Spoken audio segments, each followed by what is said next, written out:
지역의 이슈를 살펴보는 헬로 이슈 토크입니다. 이달부터 본격적으로 단계적 일상 회복이 시행됩니다. 이로써 이전 일상으로 되돌아갈 수 있을지 기대의 목소리도 높은데요. 단계적 일상 회복이 지역에 어떤 영향을 미칠지 살펴보겠습니다. 초당대학교 교양학부 정행준 교수 스튜디오에 모셨습니다. 교수님 안녕하십니까? 네, 안녕하십니까? 네, 교수님, 정부가 이달 초부터 이제 단계적 일상 회복을 추진하겠다고 밝혔는데요. 이로써 또 오는 1월에는 일상을 되찾을 수 있을지 관심이 쏠리고 있는 상황입니다. 먼저 관련 계획부터 말씀해 주시죠. 네, 이제 포스트 코로나, 우리가 그토록 기다렸던 애프터 코로나, 이 단계로 가기 위해서 이제 정부에서는 일상 회복 단계, 즉 위드 코로나를 이제 개념을 설정을 했습니다. 그래서 이제 이 위드 코로나라는 의미가 주는 의미는 우리 국내에서 코로나 확진자가 발생한 지 정확히 1년 9개월 만에 있는 조치로서 이제 코로나 이전 단계의 일상을 회복하기 위한 조치를 정부에서 이제 단행을 한 겁니다. 네. 그런데 이제 이 일상회복 단계는 지금 현재 정부에서 발표한 것은 이제 총 3단계로 되어 있습니다. 우리가 지금 언론에서도 쭉 얘기하고 있고 정부에서도 계속해서 이야기를 하고 있습니다만은 총 3단계로 위드 코로나를 설정을 했는데 첫 번째 단계가 지금 시작이 된 겁니다. 그래서 이 첫 번째 단계 주요 내용은 우리가 잘 아는 생업시설에 대한 운영 제한을 일부 완화시키는 거고, 또 이제 이 프로그램을 한 6주간 정도, 6주 정도 이 단계를 또 상을 봐서 2단계, 또 6주간에 또 검토해서 3단계까지. 그래서 이제 우리 앵커님께서 말씀하시는 내년 한 2월 정도 되면 만약에 이 위드 코로나가 잘 정착이 돼서, 그러니까 이 위드 코로나가 잘 1단계, 2단계, 3단계로 넘어서 일상으로 넘어가기 전까지는 반드시 코로나19가 확산되거나 이런 부분들이 이제 없다는 전제하에서 말씀을 드릴 수 있겠습니다. 그래서 네.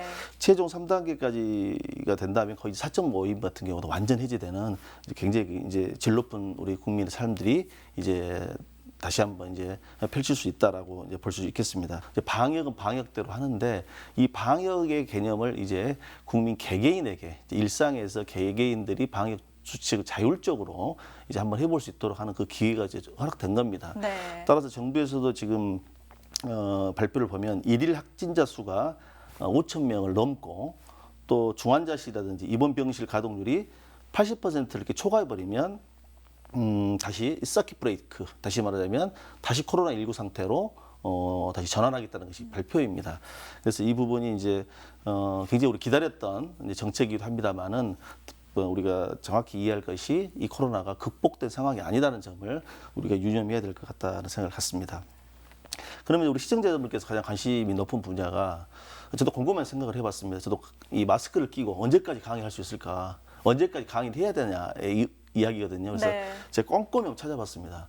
마스크를 벗고 강의를 언제 할 수 있는가 봤더니 현 단계로 봐서는 3단계로 위드 코로나가 3단계로 진입하더라도 실내에서는 벗기는 어려울 것 같습니다. 그래서 위드 코로나 2단계에서는 벗을 수가 있습니다. 다만 실외에서만 벗을 수 있다고 그래요. 그래서 위드 코로나 1단계가 6주간 잘 정착이 돼서 코로나 확진자 수도 줄고 하면 이제 우리가 실외에서만큼은 마스크를 벗을 수 있는 날이 얼마 남지 않았다라는 또 기대를 가져봅니다. 네. 또 그 외에도 이제 우리 광주 전남에서도 이제 발빠르게 코로나19 이 상황에 대한 완화 조치, 즉 위드 코로나에 대한 대응책을 바로 발표를 했습니다. 우리 광주 전남 공동으로 해서 뭐 여러 이야기를 했습니다만은 중앙 정부에서 발표한 내용과 거의 일치합니다. 그래서 우리가 말하는 식당, 카페, 노래방, 목욕장 등 이런 부분들은 이제 영업 시간을 제한을 해지했습니다. 다만 이제 유흥시설의 경우에는 12시까지로 제한을 했습니다. 그리고 이제 지금 위드 코로나 1단계로 각종 모임과 행사, 또 이런 백신 접종 여부를 따라서 100명 미만까지는 이제 허용이 되게 됐습니다. 네. 그리고 백신 접종자만 참석할 경우는 500명 미만의 대규모 행사도 가능하게 된다는 겁니다. 굉장히 큰 의미가 있는 것 같아요. 그리고 이제 가장 그 초미의 관심사 중에 하나가 이 종교시설 경우에 이 종교 시설에서 예배를 드리는 행위 있잖아요. 이 네. 부분도 수용률의 50%까지 이내로는 가능하고, 또 접종 완료자들만 참여했을 경우는 이런 제한을 이렇게 풀어준 단계였습니다.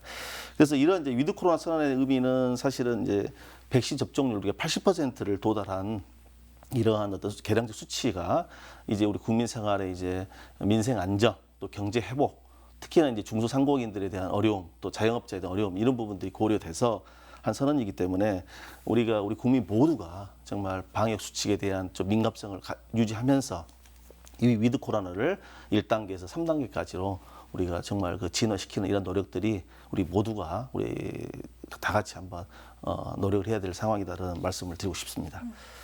구체적인 계획안들에 대해서 이제 말씀을 해주셨는데요. 이렇게 일상 회복을 위한 계획들을 추진한다면 이제 사회 전반에 걸쳐서 또다시 변화가 찾아오지 않을까라는 생각이 듭니다. 전라남도뿐만 아니라 각 지자체에서도 일상 회복을 위한 대비도 필요할 것 같고 또 어떤 영향들을 미칠 것 같은지도 말씀해 주시죠. 네. 그가 먼저 이제 이런 코로나19와 관련해서 비대면 상황 속에서 이 방역 관리 총력을 다한 우리 무엇보다 이 공직자 여러분들께 참 감사하다 말씀을 드립니다. 코로나19 이 팬데믹 속에서의 사실은 이 한국의 방역 체계는 정말 놀라울 만큼 세계 여러 나라에서 찬사를 우리가 받았습니다. 저는 이 코로나19 팬데믹 상황을 보면서 우리 대한민국이 정말 잘 사는 나라, 선진 국가에 살고 있다는 것을 몸소 느꼈습니다. 무엇보다도 이제 이러한 코로나19 극복이 잘 지금까지 이렇게 위드 코로나까지 오게 된 배경은 무엇보다도 우리 5천만 국민들의 성숙한 시민 의식이 작동되었다는 반증이다라고 감히 말씀을 드리고 싶습니다. 네. 지금 현재 위드 코로나 이 시대가 사실은 앞으로 이제 언제까지 이제 우리가 하여튼 이 코로나 이 부분이 이제 완전 종식이 되기까지는 많은 시간들이 좀 아무래도 소요될 것 같습니다. 무엇보다도 우리가 지금 위드 코로나가 왔다고 하더라도 거듭 말씀을 드리지만 중앙 정부의 어떤 노력들, 중앙 정부의 방역 지침들도 잘 따라야 되겠고 또 무엇보다 지방자치단체에서는 이러한 중앙 정부의 방역 어떤 가이드라인을 잘 확인해서 사실은 우리 일반 국민에게는 위드 코로나가 적용이 되지만 사실은 우리 공직자들은 코로나19의 엄중한 상황이라는 이 부분에 대해서는 경각심을 가져야 될 필요가 있다고 저는 생각합니다. 그래서 네. 어렵게 우리가 정말 위드 코로나 1단계까지 왔는데 이 부분이 어떤 국민이 좀 안일하거나 또 공직자들이 안일하게 된다 한다면 언제든지 코로나19 전 상황으로 이렇게 갈 수 있다는 것을 우리 유념해야 될 것 같고요. 그리고 무엇보다도 이제 위드 코로나 1단계로 접어든 이상 우리 지방자치단체를 포함한 지방정부에서 해야 될 일이 참 많은 것 같습니다. 이제 국민의 삶의 질을 위한 일상 회복을 위한 다양한 정책들 또 시책들도 마련해야 될 것 같고 또 무엇보다도 이제 내년도 예산안이 이제 국회에서 이제 심의가 이루어지게 됐습니다. 네. 우리 전라남도 특히나 이 낙후된 전라남도 지역 경제를 감안하고 또 그렇지 않아도 이 코로나19 때문에 얼마나 많이 힘든 상황을 보내고 있잖아요. 그래서 우리 지역의 경우에는 특히나 이 지방 정부의 어떤 의지가 굉장히 높습니다. 지방 정부의 역할이 중요하다는 거죠. 지역 경제 활성화를 위해서 네. 그 적극적인 예산 확보 그리고 내년부터 본격적으로 우리가 해야 될 사업들, 특히나 문화관광에 대한 영역들이라든지 또 기업 유치라든지 코로나19라는 상황 속에서 발목 잡혀졌던 영역들을 정말 이제는 정말 단계적으로 좀 조심스럽습니다만은 단계적으로 좀 활기차게 정책을 펴서 우리 지역의 새로운 활로를 열어가는 정말 위드 코로나가 우리 지역의 점프업의 1단계로 이렇게 좀 탈바꿈했으면 하는 마음이 간절합니다. 확실히 이전과는 다른 또 많은 모습들이 보일 것 같다는 생각이 듭니다. 그런데 사실 어떻게 보면 이제 일상 회복의 가장 큰 포인트는 지역 경제 활성화라고 봐도 과언이 아닐 텐데요. 소상공인 그리고 자영업자도 그렇고요. 단계적 일상 회복 계획이 잘 추진된다면 지역 경제부터 이제 큰 변화가 찾아올 거라고 생각이 드는데 어떻게 보십니까? 네, 이 코로나19 팬데믹은 특히 이 소상공인하고 이 자영업자들에게 사실 많은 어려움을 주었습니다.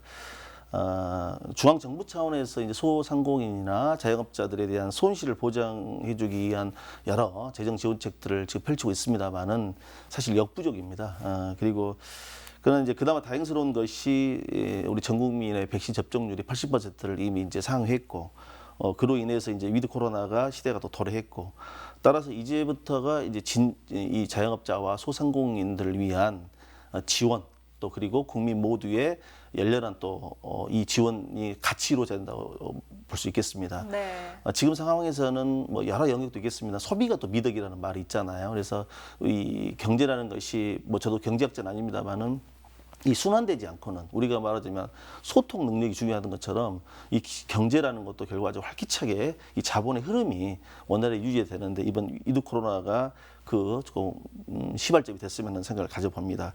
그리고 지금 이제 이 위드 코로나 관련해서 이 중앙 정부의 어떤 정책들 또 이로 인해서 우리 지방 정부의 대응들을 보면 고무적인 것은 물론 이제 국제 유가가 상승한 부분도 있지만 이 유류세 인하를 조치를 해서 이 지금 굉장히 많이 올라가고 있는 이 기름값을 좀 잡기 위한 노력들이 지금 했다는 게 굉장히 고무적인 이야기고 또 중앙정부 차원에서도 지금 이 소비 쿠폰 같은 거 발행을 해서 지역 경제를 좀 또 국가 경제를 되살려 보겠다는 노력들을 굉장히 많이 하고 있습니다. 네. 그리고 이제 대한상공회의소에서도 뭐 여러 이야기를 하고 있습니다만은 우리나라의 경우에 이 서비스업 종사 비율이 71%에 해당된다고 합니다. 즉 한국의 서비스업 종사자 비용이 71%인데 이 부분에 대한 영역이 코로나19로 직격탄을 맞아버린 겁니다.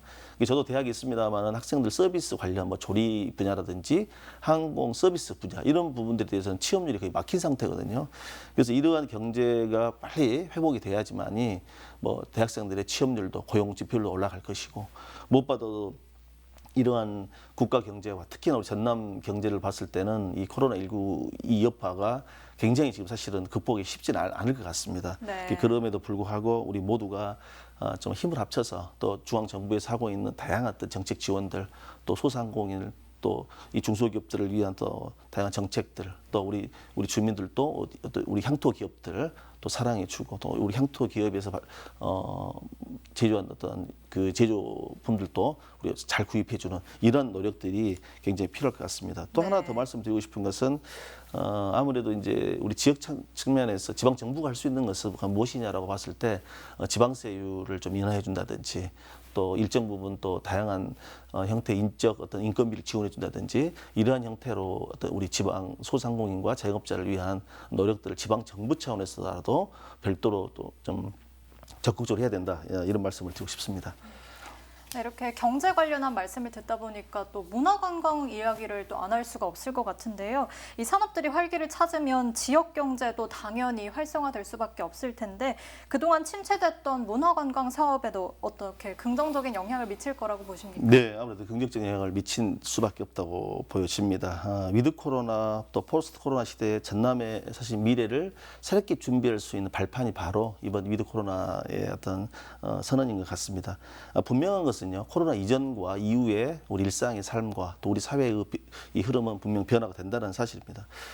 지난해 우리 경기 관광공사에서 코로나19로 바뀐 일상 요즘 어떻게 보내십니까? 라는 설문을 좀 했던 이색적인 내용이 있어서 제가 소개를 하나 해드리겠습니다. 이 조사 결과가 발표가 나왔는데요. 코로나19로 제일 많은 시간을 보내는 활동이 무엇이냐라는 질문에 무려 47%에 해당되시는 분들이 영상 시청한다라고 했습니다. 네. 그리고 코로나19가 종식되면 가장 먼저 무엇을 하고 싶으세요? 라고 물어봤더니 우리 앵커님은 뭐 하고 싶으신가요? 저는 여행 가고 네, 싶습니다. 맞습니다. 저도 여행 가고 싶습니다. 네. 국내 여행이 47%를 차지했습니다. 그리고 코로나19 종식된다면 국내 여행을 간다면 어디로 가고 싶은가? 자연으로 가고 싶다. 39%. 또 코로나19 이후 여행지 선정에서 중요한 요소는 무엇이냐라고 물어봤더니 여행객의 밀집도가 작은 곳에 가고 싶다. 그리고 코로나19가 종식되면 여행을 떠난다면 어디로 갈 예정인가? 41%가 3개월 이내에 가겠다. 자, 이러한 그 경향성을 보더라도 이 문화관광의 메카인 사실 문화관광의 대한민국의 플랫폼 수도인 우리 전남은 여기 적확합니다.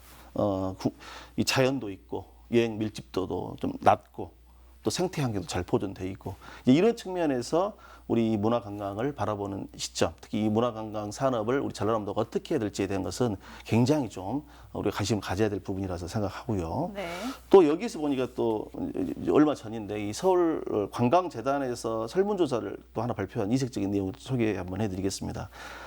이 코로나가 좀 완화가 되면 서울에서 가장 하고 싶은 활동이 무엇이냐라고 서울 시민에게 물어봤어요. 그래서 1위가 이 맛집 탐방입니다. 네. 그리고 두 번째가 관광명소를 가겠다는 얘기인데 이 맥락에서 보더라도 우리 맛과 멋의 원류, 본류는 사실 우리 전남 아니겠습니까? 네. 그래서 이런 측면을 보더라도 우리 관광 전남, 문화 전남이 가지고 있는 이 컨텐츠들을 위드 코로나 시대에 본격적으로 도래한 시대, 더 나아가서 코로나19 이후를 보더라도 이 부분을 정말 관광산업, 또 문화산업으로 잘 엮어내는 이러한 어떤 인식의 전환이 우리 지방정부 차원에서 이 정책으로, 시책으로 펼쳐져야 된다고 생각을 하게 됩니다. 그래서 이제는 거듭 말씀을 드리지만은 코로나19가 극복이 된 이후의 삶은 또 우리의 사회적 환경은 이 코로나19 이전과 이후로 확실히 달라진 건 사실 같습니다. 이제는 네. 인간의 삶의 질, 또 자연, 생태, 안전, 보건 이런 부분들이 전제되어 있지 않으면 어디든 어떠한 지역민들도 소위 말해서 뭐 관광을 간다거나 또 어디 또 뭐 해외여행을 간다거나 그런 일이 이제 생기지 않다는 얘기입니다. 따라서 우리 관광문화 전남이 최고로 융성할 수 있는 터닝 포인트로 이번에 위드 코로나를 한번 우리가 잘 살려봤으면 하는 생각을 가져봅니다. 전남 지역을 오히려 위드 코로나의 기회로 만들어야 한다고 말씀해 주셨습니다. 이렇게 경제나 문화관광 산업도 그렇지만요. 코로나19로 대면에서 비대면으로 이제 패러다임이 변화한 만큼 교육 분야는 더욱더 어려움을 겪을 수밖에 없었습니다. 이제 교육 환경의 미래도 궁금해지는데요. 또 교수님께서는 교육 현장에 계시기 때문에 더욱 구체적으로 예상해 보실 수 있을 것 같습니다. 위드 코로나 시대의 교육 분야 어떻게 보십니까? 예, 무엇보다도 이 더불어 함께 살아가는 교육의 전환이 필수가 된 것 같습니다. 우리가 코로나19를 경험하면서 정말 산다는 게 무엇인지 제 아이도 중학교 2학년인데요. 한숨만 쉬고 있더라고요. 그래서 네. 정말 중학교 2학년에 꿈속에서 살아갈 친구 한숨을 쉬고 있길래 그 모습을 보면서 가슴이 아팠습니다. 이제는 교육의 패러다임의 전환이 이미 코로나가 굉장히 많은 그 동력을 제공한 것 같습니다. 이제 교육의 진정한 목표가 대학 입시라든지 대학 진학이 아니라 이제 인간의 삶을 어떻게 하면 잘 살아갈 수 있을 것인지에 대한 개념 정의가 이제 완전히 다르게 돼버린 것 같아요. 네. 그런 측면에서 보았을 때 과거의 산업화 시대의 전형적인 교육의 방식이 틀인 창조적 소수자만 양성하는 교육 시스템에서 이제는 기초 기본 교육을 통해서 건강한 시민 사회의 구성원으로 성장할 수 있는 이런 교육의 패러다임의 전환이 굉장히 필요하다는 말씀을 드리고, 그다음에 이번 코로나19를 경험해봤습니다만은 이제 과밀학급 중심에서, 즉 소규모 학급이 문제가 아니라 과밀학급이 문제라는 것이 여실히 드러났습니다. 네. 이제 학급에 있어서의 수도 좀 줄이고 이 소규모 학교를 갖다가 어떻게 하면 좀 더 활성화해 볼 것인가에 대한 노력들이 굉장히 이제 코로나19 이후에 본격적으로 또 논의될 이야기인 것 같습니다. 그리고 또 하나 말씀을 드리자면 이제 코로나19 이후에 이제 위드 코로나 단계가 이제 시작이 됐으니까 이제 본격적으로 진행될 4차 산업혁명이라든지 이 AI 등 이 패러다임의 전환에 따른 학교의 구조의 변화, 즉 여러 가지 학생들이 선택해서 갈 수 있는 다양한 역량 중심의 학생 중심의 교육 과정을 운영할 수 있는 형태의 교육 구조, 학교 형태가 바뀌어야 된다고 생각합니다. 이렇게 교육 분야까지 오늘 일상으로 전환이 된다면 사회 전반에 걸쳐 어떤 변화들이 일어날지 다양하게 이야기 나눠봤는데요. 그래도 쉽게 이전 일상으로 되돌아가기는 어렵지 않을까 생각이 듭니다. 어떻게 보십니까? 네, 코로나19와 같은 감염병은요, 이제 변수가 아닌 상수가 되었습니다. 코로나19가 설사 극복이 된다 하더라도 우리 인류는 또 다른 감염병에 노출되어 있다는 것이 사실입니다. 이제는 앞으로 이제 개인에게는요, 인간의 삶의 질, 즉 신체적 건강과 정신적 건강이 얼마나 중요하다는 것을 우리 코로나19가 뼈저리게 우리 인류에게 보여주었습니다. 이제는 성장 일변도로 가는 그런 사회적 패러다임에서 아까 방금 말씀드린 것처럼 더불어 함께 살아가는 이러한 공동체 정신들이 굉장히 중요할 것 같고요. 또 무엇보다도 이러한 이제 시대에 맞춰서 우리가 개인의 위생이라든지 또 국가 사회에서의 안전 문제, 또 보건의 문제, 이런 부분들은 이제는 정말 우리 일상생활 속에서 우리 아주 큰 영역으로 우리 자리매김을 할 것 같습니다. 그리고 저는 이제 끝으로 말씀을 드리자면은 이런 위드 코로나는 언제든지 지금 사실은 코로나19 상황으로 다시 전환될 수도 있습니다. 네. 따라서 이 위드 코로나 위기 극복에 대한 수단이지 이게 코로나19가 극복된 건 아니라는 사실입니다. 따라서 개인 방역 수칙, 중앙정부에서 이야기하고 있는 방역 수칙을 잘 지키고 또 아울러서 그런 상황 속에서도 우리가 어떻게 하면 지역 경제라든지 국가 경제를 살릴 수 있는 이런 노력들을 민관, 학 모두가 다 같이 고민해야 될 때가 바로 지금이라고 생각합니다. 또 이 위드 코로나라는 새로운 체계를 우리 국민들에게 인식시키는 것도 중요하지 않을까 싶습니다. 교수님 오늘 말씀 여기까지 듣겠습니다. 감사합니다. 단계적 일상회복이 지역에 미치는 영향에 대해 이야기 나눠봤는데요. 일상회복에 한 걸음 다가섰지만 코로나19 상황이 끝난 것이 아님을 인식하고 필수적인 방역수칙은 꼭 지켜야 한다는 것 잊지 않으셔야겠습니다. 지금까지 헬로 이슈토크였습니다.